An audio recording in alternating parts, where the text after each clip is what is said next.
Hello everyone and welcome to the lecture series of subject Power Systems 2 with AKTU subject code as KEE601.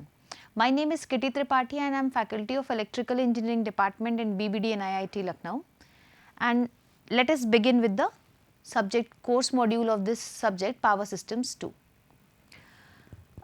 We will be beginning with this course module. So let us first discuss about the course outcome. After completion of this unit, what are we going to understand in this unit? Let us discuss about all those things. So first things first, जब हम ये unit complete कर लेंगे तो the thing which is important to us is identify the representation and modeling of various components in the power system. Second thing which is important to us is to know how to apply the knowledge of symmetrical component for various conditions like balancing and unbalancing situations as well. So, we will be discussing about symmetrical components so that we can understand how to represent an unbalanced system. Not only this, in this module we will also be studying about how to analyze and how to solve a problem in a power system, whether it be a single phase or a three phase system, such that we can identify what are symmetrical faults and what are unsymmetrical faults in the power system. The prerequisite for this subject is Power Systems 1, which is already covered in the AKTU syllabus module of 5th semester. So, let us begin. Let us move on quickly to discuss about a few things which we have already studied in the Power System 1, which is basic layout of power system. तो हम लोग let us begin from here कि power system का fundamental layout क्या होता है. जैसे कि हम लोगों को ये चीज़ काफ़ी क्लियर है कि पावर सिस्टम्स को जब भी हम पावर सिस्टम्स की बात करते हैं तो हमारा पावर सिस्टम बेसिकली 3 कैटेगरीज में हम क्लियरली डिफाइन कर पाते हैं. First thing, to generate a power. When we have generated the power, अगला काम हमारा होता है उस पावर को ट्रांसमिट करना. The minute we have transmitted the power, next thing is to distribute that power. And when that power is distributed, then we also need to know about what is the load and how its behavior is going to change in the entire system. Load का connect होना, load का disconnect होना, all of a sudden large number of load का connect हो जाना या small segments में load का डिसकनेक्ट होना, इन सब बातों का भी पावर सिस्टम पे एक मेजर इफेक्ट होता है. So we also have to study a special category of load also. ठीक है, यहाँ पर मेरे सामने आप एक डायग्राम देख पा रहे होंगे. इस डायग्राम में हमने इस पावर सिस्टम जितना सेगमेंट में डिवाइडेड है उसी तरह कोशिश की है सेगमेंट्स में डिवाइड करने की. अगर हम फर्स्ट पार्ट पर देखें तो we are representing here the generation system. Now we have already studied this segment of generation in the power system 1, so we will not be going into the detail, but हाँ कुछ एक basic चीज़ों पर हम यहाँ discussion ज़रूर कर सकते हैं कि जनरेशन मतलब we are trying to generate power. How are we generating? We are normally using synchronous generators for generation, and it is being generated in various kinds of power stations like hydropower generation, thermal power generation, renewable power generations as well, nuclear power generations. So there are a large number of generations which has already been covered in the power system 1. तो basically हमारे पास क्या concept है कि हमारे पास कोई भी तरह का जनरेशन हो, चाहे वो रेन्यूएबल हो चाहे वो नॉन रेन्यूएबल हो आज की डेट में, but there is a generating system जो जनरेट करता है. अगर हम कन्वेंशनल पावर सिस्टम की बात करते हैं तो कन्वेंशनल पावर सिस्टम में जो जनरेटिंग स्टेशन है that is using synchronous generators. They are using synchronous generators to generate the power. Whether it is generated in any voltage level, it is having nearly 33 kV as a voltage level. तो हम यहाँ पर क्या कर रहे हैं, 33 kV का सा जनरेशन रिप्रेजेंट कर रहे हैं. इस पूरे सिस्टम में जहाँ जहाँ भी आपको ब्लैक पोर्शन सा दिख रहा है यहाँ पर मेंशनिंग डायग्राम में, यहाँ जैसे आपको ब्लू पोर्शन दिखने लगा, यहाँ से आपको ग्रीन पोर्शन दिखने लगा, तो जो ब्लैक पोर्शन आपको इस डायग्राम में दिख रहा है that is the portion of generation. ठीक है, जैसे ही पावर जनरेट होता है वी ऑल नो कि हम जिस पावर को जनरेट करते हैं उसको स्टेप अप कर हम ट्रांसमिट करने की कोशिश करते हैं, because for transmission we require higher voltage level, right. तो हमारा नेक्स्ट ऑब्जेक्टिव क्या होता है, जैसे ही पावर जनरेट हुआ सिंक्रोनस जनरेटर से, हम क्या करें, उस पावर को स्टेप अप करें ताकि हम उसे ट्रांसमिट कर पाएं. तो the second thing you can visualize here is, see here एक ट्रांसफॉर्मर का रिप्रेजेंटेशन आपको दिख रहा होगा विच इज डिपिक्टिंग कि पावर जैसे ही जनरेट होता है वैसे ही क्या कर रहे हैं, हम उसको स्टेप अप करने की कोशिश कर रहे हैं. किसको स्टेप अप कर रहे हैं, वोल्टेज को. We always have to remember कि when we are stepping up, we are stepping up the voltage. तो यहाँ पर एक स्टेप अप ट्रांसफार्मर है जो वोल्टेज लेवल को अप करेगा, ठीक है। कितना बढ़ाएगा? तो देखिए आप यहाँ पर डेटा मेंशन्ड है कि transmission lines normally Indian standard systems में या ग्लोबली भी कुछ पर्टिकुलर वैल्यूज़ को स्टैंडर्ड मानकर यूटिलाइज कर रहे हैं। ये बातें भी आप लोगों ने पावर सिस्टम 1 में ऑलरेडी पढ़ रखी हैं कि कैसे वोल्ट का सिलेक्शन है, क्या पैरामीटर्स हैं, what are the mechanical constraints. So यहाँ पर केवल हम इतनी बात कर रहे हैं कि जो जनरेट हुआ है वो आपके स्टेप अप ट्रांसफार्मर से वोल्टेज लेवल इंक्रीज किया जाता है और ट्रांसमिशन लाइंस को दे दिया जाता है। ट्रांसमिशन लाइंस की मैकेनिकल डिजाइनिंग पावर सिस्टम 1 में कवर हो चुकी है, जिसमें आप ये जानते हैं कि किस तरह के मटेरियल को यूज़ किया जाता है फॉर ट्रांसमिटिंग द कंडक्टर्स का मटेरियल क्या होना चाहिए, टेंशन कितनी है वायर में, कितना सैग हो रहा है, लॉसेस किस तरह के हैं, कोरोना एंड फेरेंटी इफेक्ट क्या है। ये पोर्शंस ऑलरेडी पावर सिस्टम 1 के मॉड्यूल में कवर हो चुका है। So what we are trying to understand here is the increased level of voltage is being transmitted, and we have to basically here analyze this portion only the majority of the time. What are we trying to analyze here? Ki how is this transmission process going on, how do we control it, and if we have to control, how do we first of all analyze it? Because before analyzing a thing we cannot control, if we can control only if we are having any control equations. For developing that equations we need to understand what's going on here. So this is the reason कि हम लोग यहाँ transmissions system को detail में पढ़ेंगे। अब चाहे वो 765 kV का लेवल हो या 500 या एज लो एज 230 वोल्ट और 138 kV, it can be anything, ठीक है। तो इस सेगमेंट पे हम क्या कर रहे हैं, ट्रांसमिट करने की कोशिश कर रहे हैं on the various kinds of level. We are also aware कि हम जब ट्रांसमिट करते हैं तो नॉर्मली हमारा जो स्टैंडर्ड कन्वेंशन है वो एसी ट्रांसमिशन पर है, although when we move to high we have now been tending to DC transmissions as well, high voltages पर। तो एचवीडीसी ट्रांसमिशंस भी होते हैं, ठीक है, but we are concentrated here in this power system 2 module only on this AC transmission, right.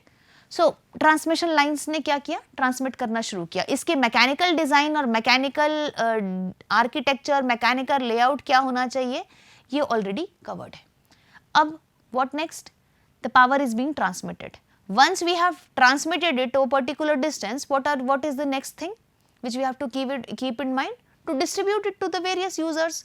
Distribute करने के लिए क्या करना पड़ेगा, फिर से जो हमने एक्सेसिवली या हाई वोल्टेजेस को ट्रांसमिट करने की कोशिश कर रहे थे उसको वापस रिड्यूस करेंगे।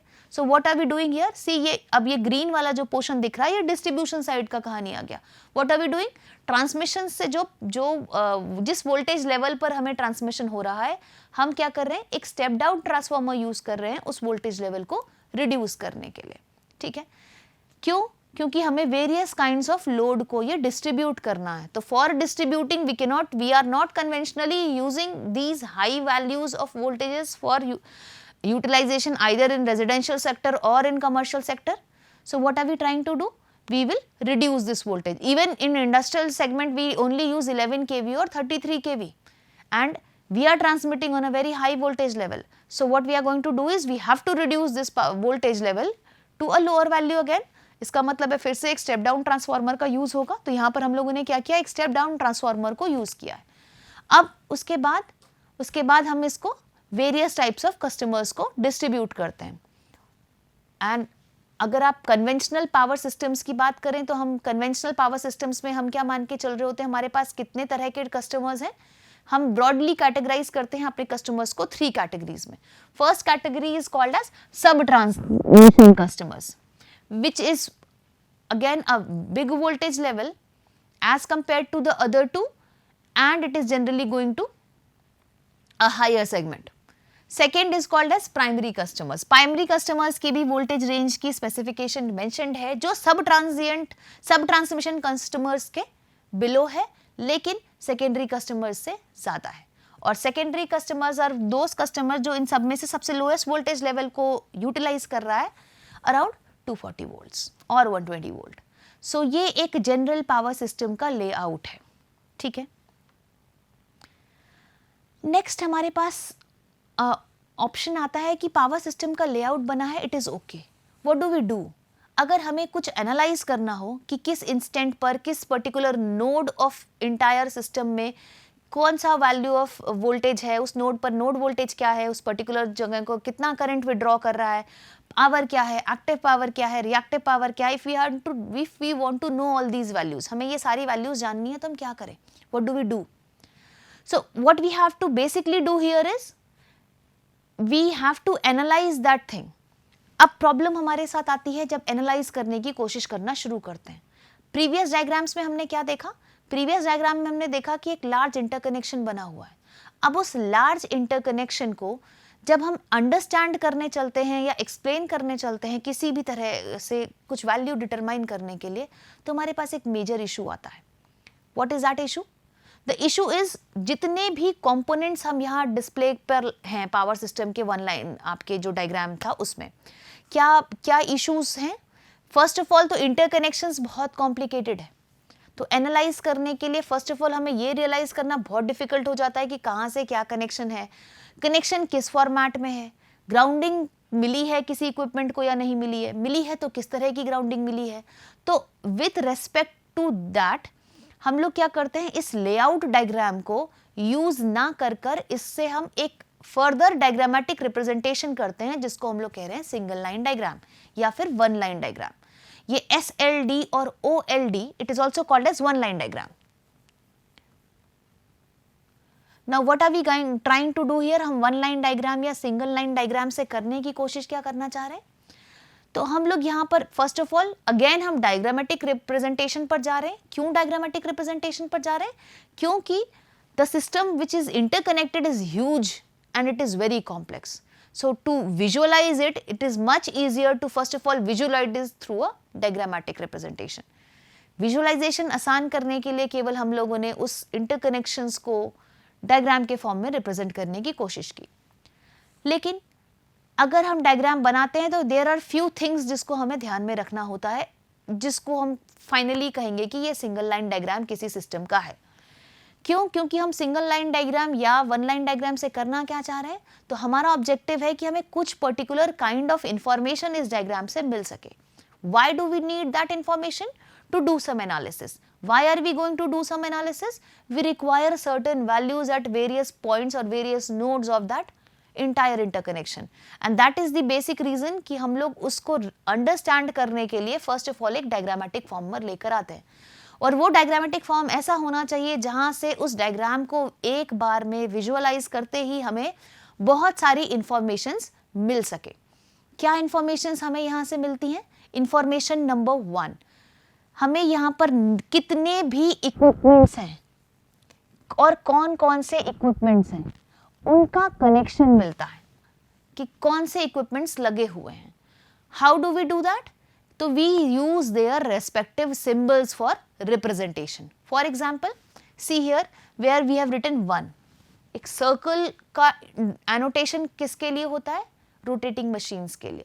तो circle symbol बना हुआ है, इसका मतलब है कोई rotating machine को represent किया जा रहा है.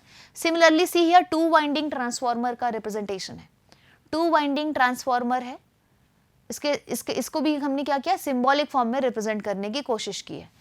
यहाँ पर देखिए प्लेन सिंपल वायर को रिप्रेजेंट किया है. ये रिप्रेजेंटेशन किसका है? ट्रांसमिशन लाइन का है. इसके बाद यहाँ पर भी आप देख सकते हैं 2. What is this?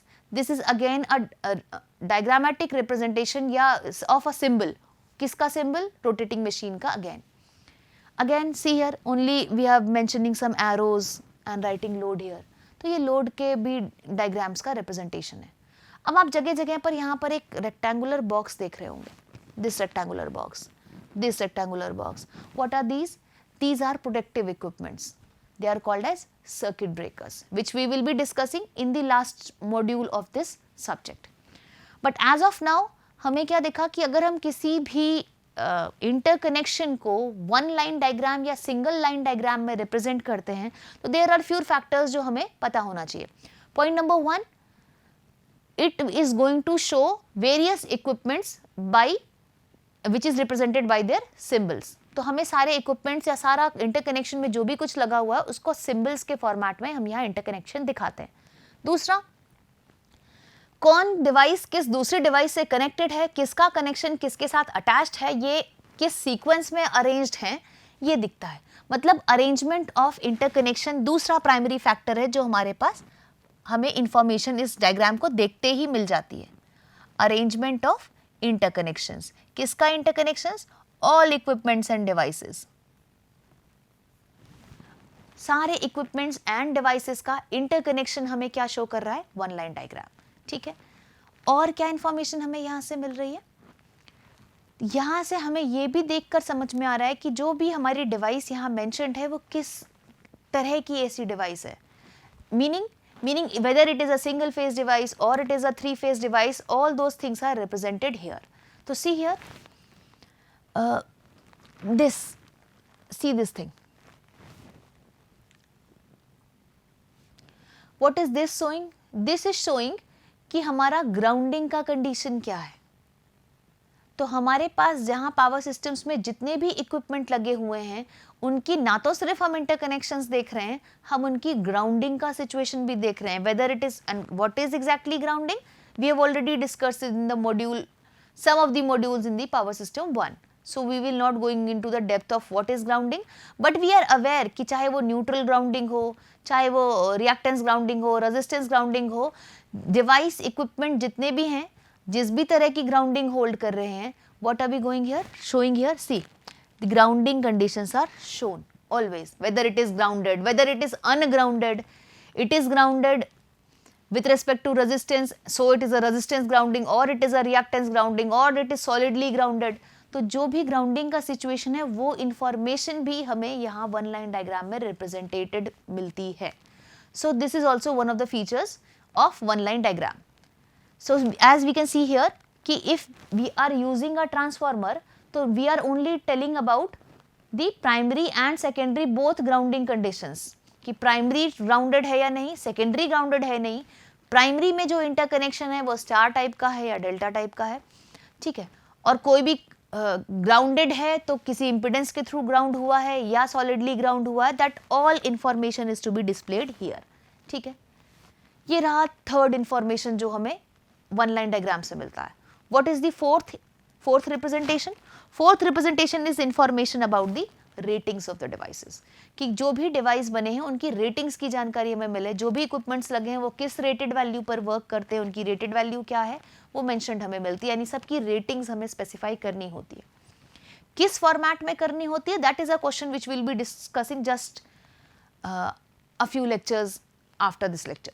Okay, so as a whole we can say कि what is one line diagram consisting of? It is consisting of various equipments which is represented by their symbols. It is showing the arrangement and interconnection of various symbols. It is showing their specifications and ratings along with their grounding condition, and lastly it is also depicting showing us the various protective devices also which is there for every equipment. तो देखिए आप यहाँ पर हर एक जगह पर देख रहे हो आप प्रोटेक्टिव डिवाइसेस मिल रहे हैं, जो बॉक्स में रखा हुआ है सब क्या है, प्रोटेक्टिव डिवाइसेस। अगर इस ट्रांसफार्मर को देखो तो आप प्राइमरी साइड पे भी प्रोटेक्टिव डिवाइस लगी है, सर्किट ब्रेकर, सेकेंडरी साइड पर भी लगी है। So we are using these symbols also so that we can get one proper information. Large number of informations can be deduced only by seeing this one line diagram and by the representations of this diagram. So ये था importance one line diagram का। ठीक है, diagrammatic format में हमने interconnections को represent कर लिया ताकि हमें एक वन व्यू फॉर्मेट में पूरा का पूरा पावर सिस्टम डिस्प्ले हो पाए एक लाइन डायग्राम के थ्रू, जहां पर हमें इंटरकनेक्शंस दिख जाएं, जहां पर हमें स्पेसिफिकेशंस दिख जाएं, जहां पर हमें रेटिंग्स दिख जाएं। देख लिया, what next, what do we do next? ठीक है, if we have, it is very good that we are able to visualise whole of the power system through a one diagram which is single line diagram. इस SLD को बनाने के बाद भी क्या हमारी प्रॉब्लम सॉल्व हुई? नहीं। क्यों? Because we are trying to analyse what is the major objective here? Major objective is to first of all analyze the entire power system, and when we are trying to analyze something we need to have electrical connections, right? We need to have electrical circuitry. जब तक हमारे पास electrical interconnections नहीं होगा हमारे लिए बहुत difficult हो जाता है किसी चीज को अंडरस्टैंड कर पाना कि किस जगह पर कितना वो, क्योंकि हमने तो वही सीखा। Please remember the course of network analysis and synthesis. For analyzing, we have studied various number of methods of a network. Like we are having KVL and KCL fundamental rules. We can use mesh analysis. We can use nodal analysis. We can use various types of network theorems like Thevenin, Norton, superposition, and the list goes long. तो हमारे पास analysis करने के practical procedures तो बहुत सारे हैं, पर इस डायग्राम को देखकर हम एनालाइज करें कैसे और क्या एनालाइज करें. So the big question here is, what do we do with this diagram? How do we do any analysis? The answer is, convert that all the equipments which is shown in the one line diagram by their equivalent representations. In this way what we can have a diagram जहाँ पर electrical interconnections बने हुए मिल जाएंगे. Thing will be comparatively easy, doesn't it seems to be? If no, if you are thinking answer as no, it is not easy, you might be correct. Why? Why it is not an easy deal? Because what are we having? We are having 3-phase machines, right? एक example लेते हैं. हमने एक 3-phase synchronous generator से power generate करने की कोशिश की. अब आपको equivalent diagram 3-phase synchronous generator का बनाना पड़े, तो what we are going to understand first कि उस 3-phase generator का connection क्या है, star connected है या delta connected है windings में, ठीक है. जैसे ही फॉर एग्जाम्पल अभी हमने प्रीवियस जो डायग्राम डिस्प्ले किया था उसमें स्टार कनेक्शन था, मान लेते हैं कि स्टार कनेक्टेड था. What do we do next? उस स्टार कनेक्टेड सिंक्रोनस जनरेटर का इक्विवेलेंट डायग्राम बनाएंगे लोडेड कंडीशन में, क्योंकि उसको लोडिंग दी गई है, या अनलोडेड कंडीशन होती है तो अनलोडिंग कंडीशंस में भी क्या करना पड़ेगा, equivalent diagram representation rotating machine के लिए. तो कॉन्सेप्ट क्या कहता है मशीन्स का? इलेक्ट्रिकल मशीन्स का कॉन्सेप्ट कहता है कि अगर हमें रिप्रेजेंटेशन करना है इक्विवेलेंट डायग्राम के फॉर्म में किसी भी मशीन को, तो we represent that by voltage and impedance, right? We represent that by voltage and impedance. This is what is showing here. अब प्रॉब्लम है कि हमारे पास 3 फेज है तो हर फेज का इंडिविजुअल वोल्टेज है, हर फेज का इंडिविजुअल इम्पिडेंस है. क्या करें इंडिविजुअल वोल्टेज इंडिविजुअल इम्पिडेंस का? तो हम क्या करते हैं, रेफर्ड वैल्यू ले लेते हैं. Reference is being depicted. तो यहाँ इस डायग्राम में आप देख रहे होंगे मेरे दोनों साइड पर 2 फिगर दिख रहे हैं आपको. एक रिप्रेजेंटेशन है जनरेटर का, दूसरा रिप्रेजेंटेशन है मोटर का. हम लोग क्या कर रहे हैं, किसी 3 फेज का equivalent single phase representation utilise कर ले रहे हैं, जहां पर जनरेटर में क्या कर रहे हैं, generating voltage, armature resistance and impedance, ठीक है. The current, since it is generator, it is giving the current to the system. And when we are talking about the equivalent representation of motor, we have back EMF or the EMF या potential या terminal voltage. We have a voltage, we have resistance and we have reactance. ठीक है, तो EMF हमारे पास है, उस particular line का line voltage हमारे पास है, हमारे पास रेजिस्टेंस है, हमारे पास रिएक्टेंस है. और क्योंकि ये मोटर है, करंट ड्रॉ कर रहा है, तो direction of current is in inlet side. Similarly हमने पावर सिस्टम 1 में पढ़ा था कि ट्रांसमिशन लाइंस को अगर हम इक्विवेलेंट डायग्राम में रिप्रेजेंट करने की कोशिश करें तो हम या तो टी नेटवर्क का यूटिलाइजेशन करते हैं या तो पाई नेटवर्क का यूटिलाइजेशन करते हैं. Why we are calling it as a T network? Because we have impedance here, here and here. See here, this is the standard representation. Shunt में हमें पता है कि we are using capacitance and series में we are using resistance and inductance. This is what we have studied about the representation of transmission line in power system 1. This is what we are using here. Second thing is, or we can represent it in form of pi network. Why pi? Because interconnection is in format of pi. क्योंकि power system में जब भी हम transmission line को represent कर रहे होते हैं, शंट ब्रांचेस हमारी क्या है, हमेशा कैपेसिटेंस को होल्ड कर रही हैं. So see here we have capacitances और सीरीज में we are having resistance and inductance. तो ये प्रॉब्लम भी सॉल्व हो गई हमारी. Next, transformers. तो हमने मशीन्स में पहले ही पढ़ रखा है कि ट्रांसफॉर्मर्स को हम लोग क्या कर सकते हैं, ट्रांसफॉर्मर के इक्विवेलेंट डायग्राम में रिप्रेजेंट कर सकते हैं. प्रॉब्लम आएगी कि ट्रांसफॉर्मर में प्राइमरी और सेकेंडरी साइड तो कनेक्टेड नहीं होते हैं, तो हम इक्विवेलेंट डायग्राम में ऐसा डायग्राम कैसे बनाएं जो कंटिन्यूअस जैसा दिखे. तो हमने ट्रांसफॉर्मर्स में पढ़ रखा है कि ट्रांसफॉर्मर्स को इक्विवेलेंट डायग्राम रिप्रेजेंटेशन करें तो हम लोग सेकेंडरी को भी प्राइमरी पर रेफर करके या प्राइमरी को सेकेंडरी पर रेफर करके एक डायग्राम ऐसा बनाया जा सकता है, which we have already studied in transformers. So what we are trying to do here is resistance और रिएक्टेंस को यूटिलाइज कर रहे हैं हम रेफर करके. और रेफर करने के लिए किस चीज का यूज करते हैं हम लोग, ट्रांसफॉर्मेशन रेशियो का. You can see the equivalent referred representation equation here on the screen. ये हमें क्या रिप्रेजेंट कर रहा है कि रेफरिंग वैल्यूज कैसे हम कैलकुलेट करते हैं if a particular secondary resistance is referred to primary side and secondary reactance is referred to the primary side. ठीक है. Similarly यहाँ इस पोर्शन को देखें आप, तो ये हमें क्या डिनोट कर रहा है, ये हमें डिनोट कर रहा है magnetization and core losses of the transformer, shunt में रिप्रेजेंट करते हैं. सो हमारा ये प्रॉब्लम भी सॉल्व हो गया. अब क्या करें सॉल्व करके हमारा अगला ऑब्जेक्टिव है कि इसको किसी डायग्राम के, जब हमारा सारा कुछ इंटरकनेक्शन हमें पता है, सबका इक्विवेलेंट डायग्राम हमें पता है, तो हम क्या कर सकते हैं, हम इस इंटरकनेक्शन को ड्रॉ कर सकते हैं. ड्रॉ करने के दो प्रोसीजर हैं. Procedure number 1, when we are using all the reactances and resistances both, we call it as a impedance diagram. बस एक यहाँ पर हमें चीज़ है जो कंसिडर करनी है, वो करनी है कि हमें जब भी हम इक्विवेलेंट डायग्राम बनाएंगे तो हम न्यूट्रल रिएक्टेंसेस को कंसिडर नहीं करेंगे.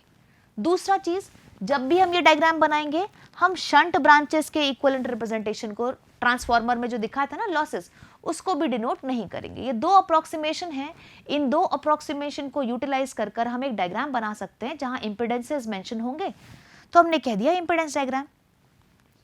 लास्टली हम लोग रिएक्टेंस डायग्राम भी बनाते हैं. अब क्या डिफरेंस है इंपेडेंस और रिएक्टेंस डायग्राम में?